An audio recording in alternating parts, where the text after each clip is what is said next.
c'est la mi-temps. Le Real Madrid mène Napoli 2-1 dans ce match retour de l'UEFA Champions League, où on avait déjà vu le Real Madrid battre le Napoli 2-1 à l'extérieur.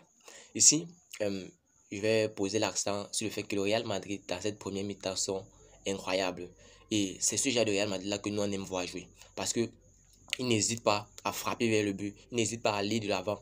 On a pu voir que jusqu'à Ferland Mendy, qui est notamment un défenseur latéral qui n'avance pas souvent, s'est retrouvé dans les 15 mètres du Napoli pour récupérer un centre de Dani Carvajal. C'est déjà le Real Madrid là qu'on aime voir, un Real Madrid qui n'hésite pas sur les opportunités, qui se lance vers l'avant et qui frappe vers le but. J'avais aussi parlé de Rodrigo. Si on a vu, pour ceux qui ont vu le match, ou bien pour ceux qui voient le match présentement, vous avez pu voir que Rodrigo a encore marqué le même genre de but qu'il a marqué lors du match dernier. C'est comme si il a même suivi ma vidéo. Je vous ai dit ici que on voit que ce genre d'action là réussit bien à Rodrigo. Pourquoi pas essayer ça encore et encore? Et voici ça qu'il a encore essayé lors de ce match face à Napoli, lors de ce match retour face à Napoli, et il a marqué. J'ai été très déçu au début du match quand le Real Madrid a encaissé un but, mais et très heureux quand le Real Madrid a réagi le plus rapidement possible pour revenir au score. On a pu voir notamment sur le but de Rodrigo, le Real Madrid est revenu sur le score parce qu'ils étaient déjà menés 1-0. On va dire vraiment un mal à contrer, on va dire un but qui est juste arrivé, un petit centre, et puis la Goal Line Technology a fait son affaire. Le Real Madrid a été mené 1-0, mais ils se sont rapidement repris. C'est tout bonnement incroyable. C'est justement le genre de réaction là que nous on aime voir au Real Madrid. Le fait que, étant mené ou bien après avoir encaissé, vous vous réveillez directement pour pouvoir égaliser. C'est le genre d'action là que nous on aime voir. Les gars, dites-moi en commentaire comment avez-vous trouvé cette première mi-temps du Real Madrid? Pensez-vous que le Real Madrid doit continuer dans ce rythme là? Dites-moi tout cela en commentaire. Donnez-moi vos avis concernant cette première mi-temps. Mais les gars, il y a une situation qui s'est posée. Jude Bellingham s'est fait un entorse à la cheville. Et je pense que le Real Madrid a forcé pour finir la première mi-temps avec lui, mais il va être rapidement remplacé en deuxième mi-temps parce qu'on a déjà vu Joselu qui s'est chauffé pour entrer dans cette deuxième mi-temps. Et je vais poser l'accent ici sur le match dernier. On a vu Joselu a beaucoup manqué l'occasion et je suis sûr que c'est la raison pour laquelle Carlo Ancelotti n'est pas aligné dans les 11 entrants à cause du match dernier où on a vu Joselu manquer plusieurs occasions. J'ai parlé ici, comme c'est blagué, que ce genre d'attitude là ou bien le genre de comportement là, ou bien ça comment, le genre de manque que Joselu a eu à effectuer le match dernier là, si ça continue comme ça, on peut se retrouver à perdre en Champions League. Parce qu'on sait qu'en Champions League, il suffit juste d'une seconde d'inattention et vous encaissez même 2 buts.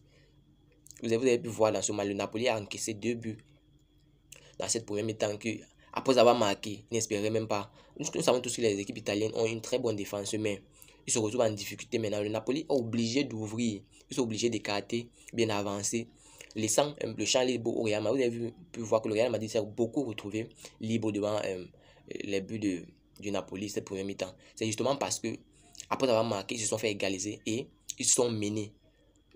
Content que au match aller, Napoli est déjà mené avant que le match de commandant. C'est justement ce genre de match qu'on aime voir. On aime voir un Real Madrid très percutant et très menaçant.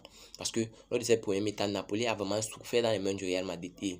Et personnellement, mon avis, je veux que ce match continue dans ce sens-là. Que le Real Madrid ne pense pas que non, c'est parce qu'ils mènent qu'ils peuvent jouer derrière, qu'ils continuent à prendre des risques, qu'ils continuent à mettre cette équipe de Napoli, la défense du Napoli notamment en difficulté, en grande difficulté lors de cette deuxième mi-temps. Et pour ça, je sais que le Real Madrid va faire un changement ou plusieurs, mais ce qui est sûr, c'est que Bellingham va sortir pour faire entrer Joselu. Et j'espère que Joselu va prendre la leçon du match dernier et dans ce match-là ne va pas manquer l'occasion, bien sera bien décisif pour contribuer à cette victoire-là du Real Madrid avec, pourquoi pas un score plus grand que peut-être 3-1 ou 4-1. À mon avis. Les gars, dites-moi en commentaire ce que vous pensez de ce match. Comment vous avez vu les différentes prestations. Notamment, je vais saluer ici la prestation de Toni Kroos et de David Alaba. On a vu la passe que David Alaba a donnée à Bellingham. Personnellement, j'appelle ça une passe à la Toni Kroos parce que une passe à la Toni Kroos, une passe à la Modric, parce que ce sont les deux principaux joueurs du Real Madrid qui aiment ce genre de passe là, spécialement Toni Kroos. Il a fait la spéciale Toni Kroos, servi sur la tête de Bellingham pour marquer le deuxième but. Pour ceux qui ont vu le match là, c'était un régal. Qui ont vu la première mi-temps notamment, c'était un régal. Et espérons qu'en deuxième mi-temps, le Real va pouvoir continuer dans cette lancée là pour d'autant plus mettre en difficulté Napoli. Je suis d'autant plus heureux parce que connaissant tous les absents que le Real Madrid a maintenant et qu'il se retrouve à ce niveau-là avec une équipe de l'envergure de Napoli qui nous connaissons a gagné la Série A la saison dernière, se retrouve à gagner dans cette position-là où le Real Madrid est, on peut dire, fragile, mais qui se retrouve à les menacer. Regarde, le Real Madrid présentement là. Et on voit un Rodrigo qui revient. Carlo Ancelotti avait dit ça en début de saison que Rodrigo et au Vinicius Junior, parce que Vinicius est blessé. C'est la raison pour laquelle moi je peux écarter Vinicius pour l'instant.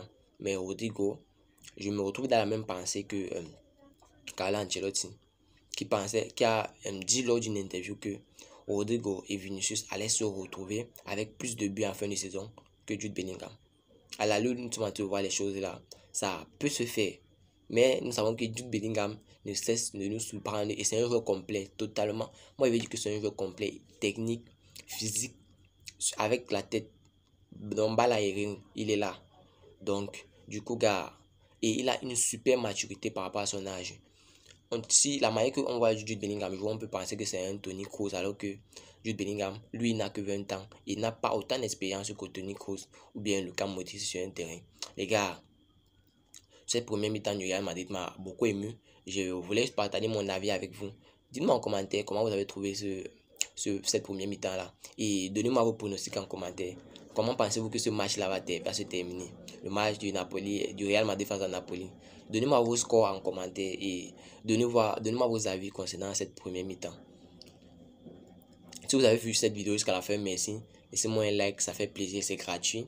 Abonnez-vous et activez la cloche de notification pour ne manquer aucune de mes prochaines vidéos. C'était Wilfried pour vous, Actu Sport Live, à la Madrid, à Los Blancos. Ciao, bye bye pour une prochaine vidéo. On se voit après la fin du match.